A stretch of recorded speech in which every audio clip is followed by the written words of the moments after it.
right way to use AI for performance reviews. Performance reviews are one of the highest leverage and highest risk management activities. Done well, they align expectations, improve output, and retain strong performers. Done poorly, they damage trust, invite bias, and create legal exposure. AI can help, but only if it's used in a narrow, disciplined way. This video walks through a practical workflow for using AI in performance reviews without outsourcing judgment, accountability, or leadership. Context and problem. Most performance review problems are not about lack of data. Managers usually have too much of it. Scattered notes, vague impressions, peer feedback, metrics that don't tell the whole story, and memories distorted by recency or emotion. The result is often reviews that feel inconsistent, overly generic, or defensively written. Employees sense when feedback is vague or when ratings don't match reality. AI is often pitched as a shortcut here.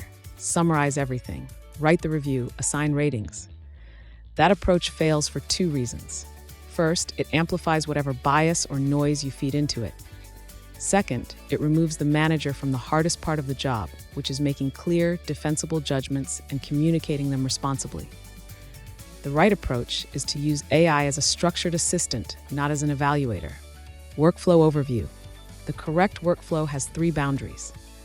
AI can help you organize inputs, surface patterns, and improve clarity of language. AI should not decide ratings, invent evidence, or replace difficult conversations. The manager remains the decision maker at every step.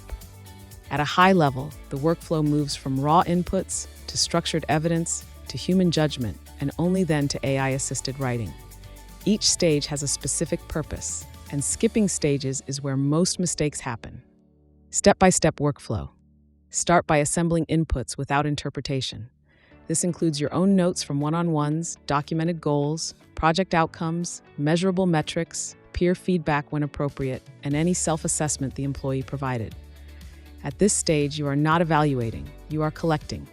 Feed this material to AI with a narrow instruction, organized by theme and timeline without adding conclusions. You are asking for structure, not insight. Next, use AI to surface patterns, not verdicts. Ask it to identify recurring strengths, recurring challenges, and gaps in evidence. For example, you might ask it to highlight where feedback is consistent across sources versus where it conflicts. This step helps counter recency bias and overweighting of isolated events. Importantly, you are still not rating performance. You are inspecting the evidence landscape. Now pause. This is the most important step, and it should happen without AI. Based on the structured evidence, you decide what the performance actually was relative to expectations. You determine whether goals were met, exceeded, or missed, and why. You decide how much weight to assign to outcomes versus behaviors, and where context matters. These judgments are managerial responsibilities. If you cannot articulate them clearly to yourself, AI will not fix that problem. Once decisions are made, bring AI back in to improve clarity and precision. Provide your conclusions explicitly. For example, you might say that the employee met delivery expectations, exceeded collaboration expectations, and fell short on prioritization. Then ask AI to help draft language that is specific, balanced, and aligned with your organization's review standards. You are not asking it what to say. You are asking it to say what you already decided, more clearly. Use AI next to stress test your language. Ask it to flag statements that sound vague, unsupported, or potentially misinterpretable. This is especially useful for written reviews that may be read months later or by parties beyond the employee. AI is good at noticing ambiguity and soft generalizations that weaken feedback. Finally, use AI to generate a development framing, not a development plan. Ask it to help articulate 1 or 2 focused growth areas with concrete behaviors to change or skills to build. You still define the priorities.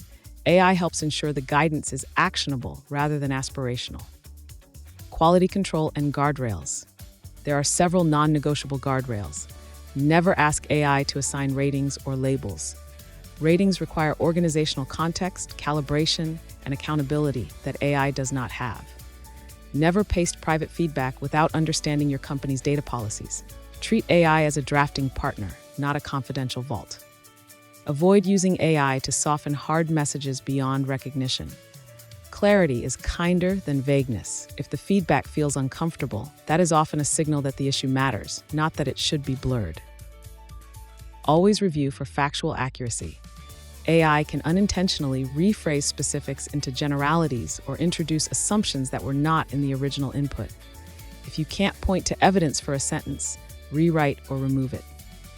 Most importantly, remember that the written review is not the review. The conversation is. AI can help you prepare, but it cannot replace the responsibility to deliver feedback directly, answer questions, and listen. Close. Used correctly, AI makes performance reviews more fair, more consistent, and more precise. Used incorrectly, it creates the illusion of rigor while quietly eroding trust. The difference is whether you let AI do the thinking or whether you use it to support thinking you've already done. If you treat AI as an organizer, a clarity tool, and a language assistant, it earns its place in the process. If you ask it to judge people for you, it doesn't belong there at all.